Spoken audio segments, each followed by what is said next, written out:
حضرت ابو ہریرہ فرماتے ہیں کہ نبی اکرم صلی اللہ علیہ وسلم نے ارشاد فرمایا کہ ہر نبی کی ایک دعا مستجاب ہے. جتنے انبیاء کرام آئے سب سے اللہ نے کہہ دیا کہ تمہاری بہت ساری دعائیں قبول کروں گا، بہت ساری دعائیں ریجیکٹ کر دوں گا، لیکن ایک دعا گارنٹیڈ ہے، دعا ضرور قبول کروں.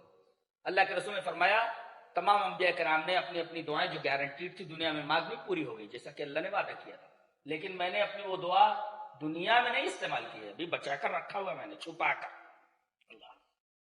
تمام انبیاء کرام نے دنیا ہی میں وہ دعا مانگ لی، ہمارے نبی نے وہ دعا اب تک استعمال نہیں فرمائی ہے، اب تک رکھی ہوئی ہے وہ، اور وہ قیامت کے دن استعمال ہوتی ہے. وَإِنِّي اخْتَبَأْتُ دَعْوَتِي شَفَاعَةً لِأُمَّتِي يَوْمَ الْقِيَامَةِ، میں نے چھپا کر وہ دعا رکھی ہوئی ہے جو گارنٹیڈ ہے، اور میں استعمال کروں گا اپنے امتیوں کی بخشش کے تعلق سے، سفارش کروں گا اس کے ذریعے، اور وہ دعا گارنٹیڈ ہے، ضرور قبول کی جائے گی.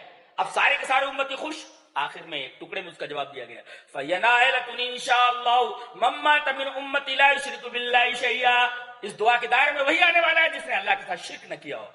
سارے لوگ خوش نہیں ہو سکتے، سارے لوگ بخشے نہیں جائیں گے، وہی لوگ بخشے جائیں گے جنہوں نے شرک نہیں کیا ہوگا.